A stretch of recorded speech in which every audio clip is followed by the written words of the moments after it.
ഇന്ന് തന്നെ ഡൗൺലോഡ് ചെയ്യൂ. കാണൂ നിങ്ങളുടെ ഫേവറേറ്റ് ഷോസ്. അച്ഛൻ പറഞ്ഞ കേട്ടല്ലോ. കണ്ണടച്ച് ഇരുട്ടാക്കിയിട്ട് കാര്യമില്ല. സത്യം നിങ്ങൾ അംഗീകരിച്ചേ പറ്റൂ.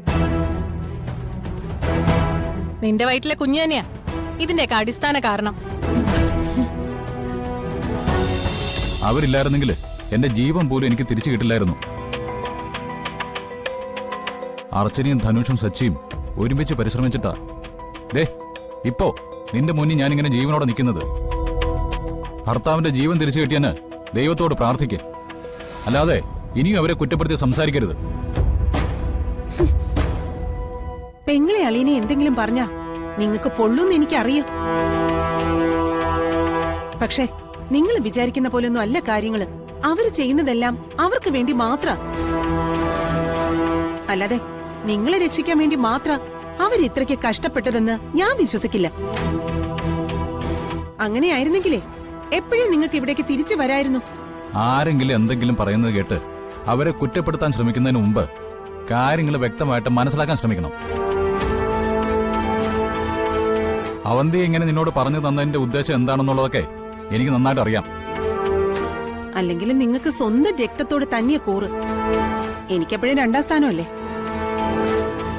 നിങ്ങളുടെ ഭാര്യയായിട്ട് വന്ന് കേറി ഒരു കുഞ്ഞിനെ പ്രസവിച്ചു എന്നല്ലാതെ എനിക്ക് മറ്റെന്ത് സ്ഥാനം ഈ വീട്ടിലുള്ളത്? എപ്പോഴും ഈ വീട്ടിലെ എന്ത് കാര്യത്തിനും അർച്ചന പറയുന്നതാ അവസാന വാക്ക്. എനിക്കൊന്നും മനസ്സിലാവില്ലല്ലോ, ഞാൻ പൊട്ടിയല്ലേ. എടീ, അവനവന്റെ നിലയും വലിയ സ്ഥാനവും ഒക്കെ മറ്റുള്ളവർ തരേണ്ടതല്ല, അത് സ്വയം ഉണ്ടാക്കിയെടുക്കേണ്ടതാ. അവന്തിക ആവശ്യമില്ലാത്ത എന്തൊക്കെയോ നിന്റെ തലയിൽ കുത്തി തിരിയിട്ടുണ്ടെന്ന് എനിക്കറിയാം. അതാ നീ ഇങ്ങനെയൊക്കെ പറയുന്നത്. നമ്മുടെ മോളെ രക്ഷിക്കാൻ വേണ്ടി ആ ഗുണ്ടയുടെ കാല് വരെ കഴുകിയവളെ ആച്ചു. നീ ഇനി എന്റെ ക്ഷമയെ പരീക്ഷിക്കരുത്. നിയന്ത്രണം വിട്ടാ ഞാൻ എന്തെങ്കിലും ചെയ്തു പോകും.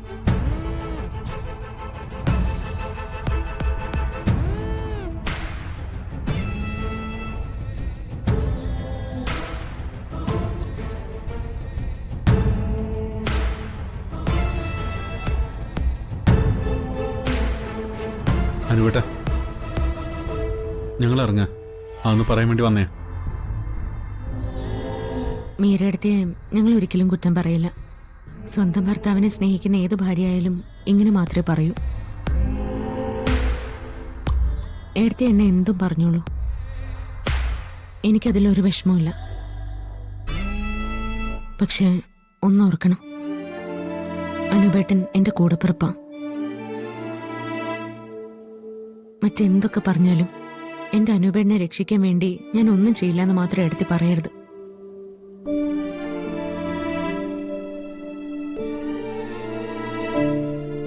ഏട്ടാ, ഞങ്ങൾ ഇറങ്ങാം. അങ്ങ് ചെന്നിട്ട് വിളിക്കാം. ശരി.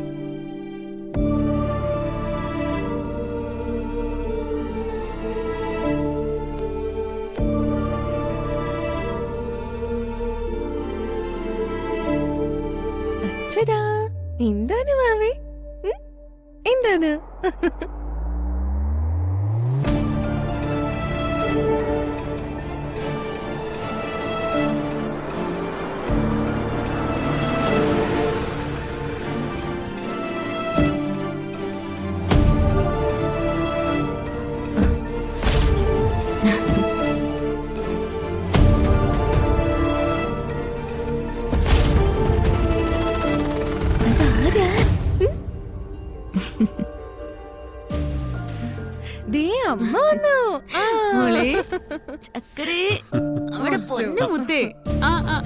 മോളുസേ, നോക്കി.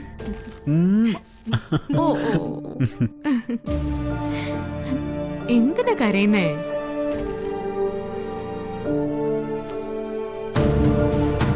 കരയല്ലേ? ഓ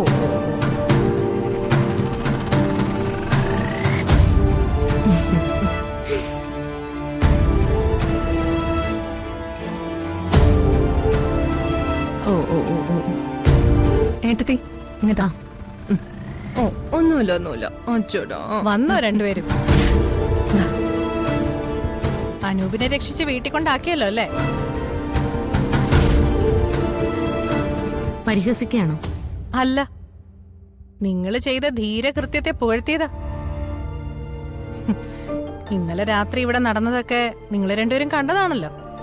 ഞങ്ങളൊന്നും മറന്നിട്ടില്ല. ഇതിനെല്ലാം ഉത്തരവാദി നീയാ. ഞാനോ? അല്ലാതെ പിന്നെ ഇവിടെ നടന്നതിനൊക്കെ പിന്നെ മറ്റാരെ കുറ്റം പറയണം? അച്ഛൻ ഇപ്പോഴും ആ ഷോക്കിൽ നിന്ന് പുറത്തു വന്നിട്ടില്ല. ഇത്ര അപമാനം അച്ഛൻ ഇതിനു മുമ്പ് എപ്പോഴെങ്കിലും അനുഭവിച്ചിട്ടുണ്ടാവോ? ഒരു ഹാർട്ട് പേഷ്യന്റ് ആയ ആളാണ് അച്ഛൻ പോലും നീ ഓർത്തില്ല. അങ്ങനെ അവന്തിയെടുത്ത് അർച്ചനെ മാത്രം കുറ്റം പറയരുത്. ഞാൻ ആരെയും കുറ്റം പറഞ്ഞല്ല, അച്ഛൻ അനുഭവിച്ച മാനസിക വിഷമങ്ങൾ പറഞ്ഞു എന്നേ ഉള്ളൂ. നിങ്ങൾ രണ്ടുപേരും കാരണമാ ആ ഗുണ്ടകൾ ഈ വീട്ടിലേക്ക് കയറി വന്നത്. അനാവശ്യം പറയരുത്. അർച്ചനയുടെ സഹോദരനെ രക്ഷിക്കാൻ ഇവിടെ ഉള്ളവരുടെ ജീവൻ കൂടി ബലി കൊടുക്കാം എന്നാണോ നിങ്ങൾ കരുതിയത്? എന്നോട് അവരെന്തൊക്കെയാ ഇന്നലെ ചെയ്തത്? എല്ലാവരുടെ മുന്നിൽ വെച്ച് എന്നെ അപമാനിച്ചില്ലേ? അച്ഛന്റെ മുന്നിൽ വെച്ച് സന്ദീപിനെ തല്ലി. സന്ദീപ് എന്ത് പിഴച്ചു? നിങ്ങൾ കാരണമല്ലേ സന്ദീപിന് തല്ലുകൊള്ളേണ്ടി വന്നത്. ഞാനൊരു കാര്യം പറയാം, ഈ കുടുംബം ഒന്നാകെ പ്രതിസന്ധിയില്ല. ഇവിടെ മാത്രമല്ല, വൃന്ദാവനത്തിലെ കാര്യം കൂടി ചേർത്താ ഞാൻ പറഞ്ഞത്. അർച്ചന പ്രഗ്നന്റ് ആയതിനു ശേഷമാ ഇതെല്ലാം സംഭവിച്ചത്. എടുത്ത് എന്താ പറഞ്ഞു വരുന്നേ? ഞാൻ ഇതിനു മുമ്പ് നിന്നോട് പറഞ്ഞത് തന്നെ.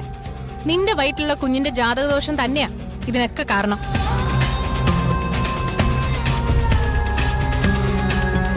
ഈ വീട്ടിൽ സംഭവിച്ച കാര്യങ്ങളെല്ലാം ഇവിടെയുള്ള പലരുടെയും ജീവിതത്തെ ബാധിക്കുന്നതാണ്. പെട്രോളിൽ കുളിച്ചു നിന്ന കഴിഞ്ഞ രാത്രിയിലെ ഷോക്ക് മരണം വരെ എന്റെ മനസ്സിൽ നിന്ന് മാറില്ല. അച്ഛൻ പറഞ്ഞ കേട്ടല്ലോ.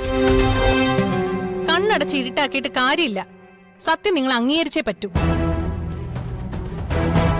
നിന്റെ വയറ്റിലെ കുഞ്ഞു തന്നെയാ ഇതിന്റെയൊക്കെ അടിസ്ഥാന കാരണം.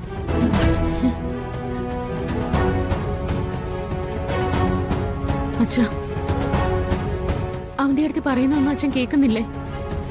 എന്റെ കുഞ്ഞാണോ ഇതിനെല്ലാം ഉത്തരവാദി?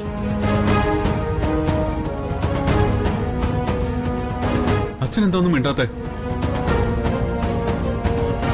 ജനിക്കാൻ പോകുന്ന എന്റെ കുഞ്ഞിന്റെ കുഴപ്പം കൊണ്ടാണ് ഇതെല്ലാം സംഭവിച്ചതെന്ന് അച്ഛന് വിശ്വസിക്കുന്നുണ്ടോ? ഉണ്ടോ അച്ഛാ? അച്ഛനൊന്നും പറയില്ല. കാരണം ആ ജോൽസന്റെ വായിന്ന് ഇത് കേട്ടപ്പോ തന്നെ അച്ഛനാകെ തകർന്നുപോയി. പിന്നെ ഇവിടെ സംഭവിച്ച എല്ലാ കാര്യങ്ങളും അച്ഛനാകെ തകർത്തു കളഞ്ഞു. ഒരു മനുഷ്യൻ അനുഭവിക്കാൻ കഴിയുന്ന മാനസിക സംഘർഷമാണോ അച്ഛൻ ഇന്നലെ രാത്രി അനുഭവിച്ചത്? അച്ഛൻ ഇതിന് എന്തെങ്കിലും ഉത്തരവാദിയാണോ? സന്ദീപ് എന്തെങ്കിലും ചെയ്തിട്ടാണോ? പോട്ടെ, നീയും സച്ചി അടക്കം ആരെങ്കിലും എന്തെങ്കിലും ചെയ്തിട്ടാണോ ഇതൊക്കെ ഉണ്ടായത്? ആരും ഒന്നും ചെയ്തിട്ടില്ല.